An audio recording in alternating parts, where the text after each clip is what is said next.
Terima kasih Tuhan buat saat pagi hari ini. Kami bersyukur buat anugerah Tuhan. Kalau sebentar kami akan menerima kebenaran firman-Mu, biarlah Tuhan yang menolong senantiasa. Biarlah Tuhan yang memberkati, sehingga setiap kami yang mendengar kebenaran firman-Mu, kami memperoleh kekuatan yang baru. Iman kami disegarkan oleh Tuhan. Pengharapan kami semakin diteguhkan di dalam Yesus. Di tengah-tengah kondisi hari-hari ini, kami rindu firman-Mu, kami rindu pertolongan Tuhan. Berbicaralah Tuhan dalam hidup kami lewat kebenaran firman. Di dalam nama Tuhan Yesus, kami siap menerima firman Allah. Haleluya. Amin.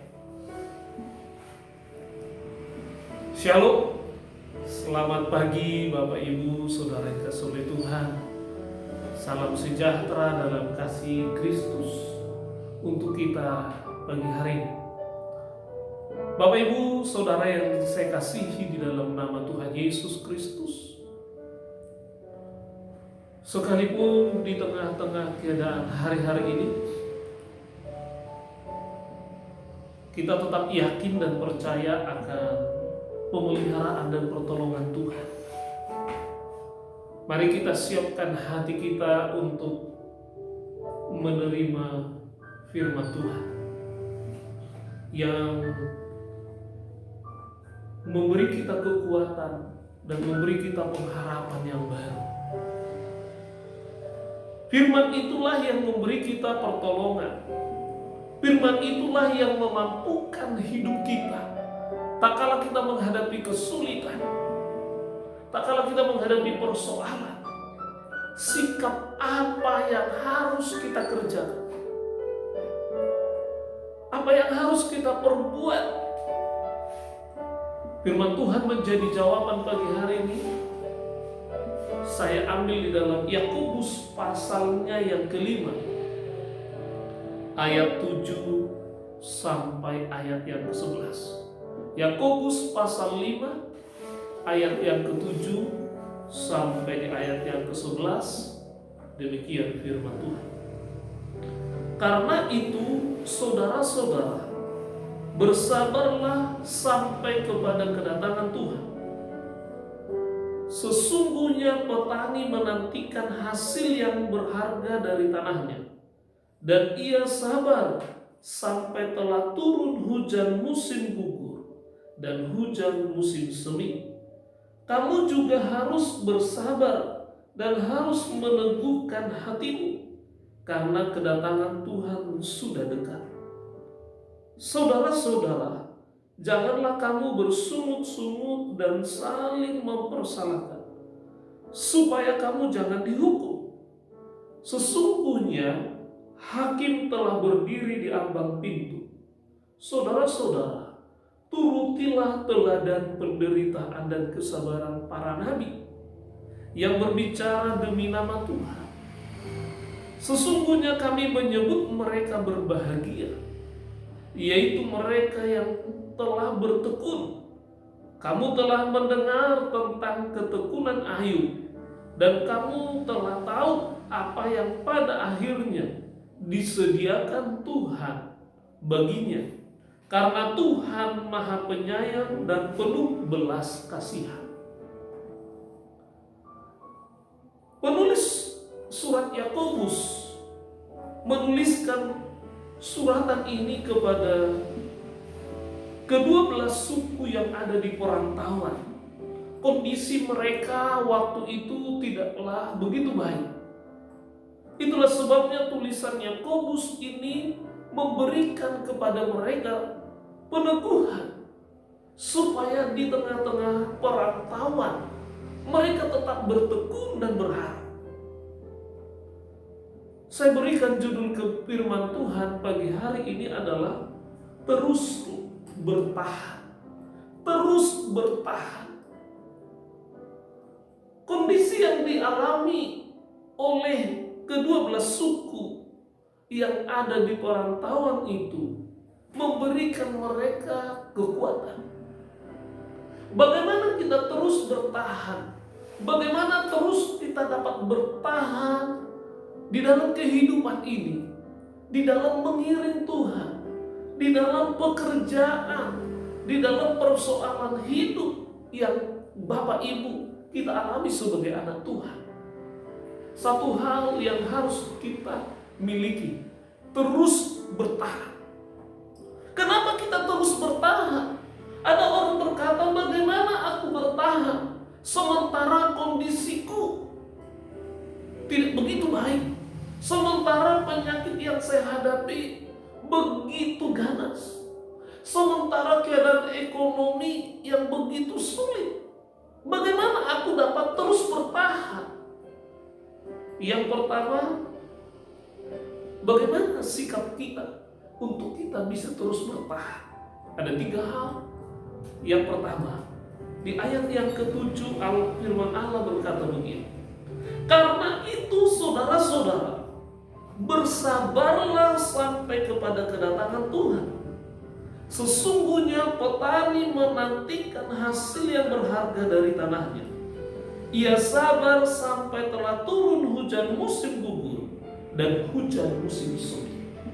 Menarik bagaimana Yakobus menyampaikan dan menyebut begini. Saudara-saudara, dia begitu membuat sebuah kedekatan. Dia menyebut mereka saudara-saudara. Dan dia menyampaikan, bersabarlah sampai kedatangan Tuhan. Yang pertama, tetap bersabar menanti pertolongan Tuhan. Tetap bersabar menanti pertolongan Tuhan. Dan dikatakan kepada umat itu, tetap bersabar menanti kedatangan Tuhan sampai Tuhan datang. Kita perlu memiliki kesabaran yang dimana kita tetap bertahan menanti sampai Tuhan akan menolong. Saya berkata, ketika kita bersabar, Tuhan akan menolong. Di tengah kondisimu hari-hari ini, perlu kita memiliki kesabaran. Sabarlah. Dan penulis Yakobus menyampaikan seperti begini. Sesungguhnya petani, dia mengambil contoh petani. Kenapa petani? Ternyata petani itu dia sabar. Dia tetap mengerjakan, mengolah tanahnya. Dia mengolah, membajak tanah itu, menyianginya, sudah siap baru dia tanam. Ini musim menanam. Dari musim menanam, dia menanti begitu lama, belum langsung menuai, tetapi dia sabar dari mengolah tanah, menanam, merawat sampai musim panen. Alkitab berkata dia melewati musim demi musim. Kita diajar untuk bersabar, sehingga dikatakan firman Allah berkata, sampai telah turun musim hujan, musim gugur, dan musim semi. Sama dengan kita, ada musim-musim di hidup ini. Hari-hari ini saya bilang sebuah musim yang sulit. Sebuah musim di mana kita harus bersabar. Bukan hanya anak Tuhan, di luar sana mengalami musim yang sama, yaitu musim virus COVID-19, yang dimana mengalami musim ini. Tapi firman Tuhan berkata, sabarlah, bersabar seperti petani itu. Dia sabar melewati musim demi musim sampai tiba waktunya panen. Dia tidak berputus asa. Petani itu ada proses yang panjang yang tetap dilalui. Ada proses panjang. Dikatakan apa? Tetap sabar menanti pertolongan Tuhan. Tuhan pasti menolong kita. Di poin pertama ini saya mau berkata begini, ada proses panjang yang kadang-kadang Tuhan izinkan. Ada proses panjang yang kadang-kadang Tuhan izinkan kita alami. Tapi Tuhan berkata, nak, bersabar. Bapak Ibu, mari kita tetap sabar menanti pertolongan Tuhan. Seperti petani, dia tidak langsung tidur-tiduran, tapi dia tetap bekerja, mengerjakan pekerjaan. Tetap dia merawat sampai dia memanen, sampai tiba waktu di mana dia mengambil hasil. Kita bukan berarti bermalas-malasan, tetapi kita tetap bersabar. Ada proses panjang yang harus kita lewati.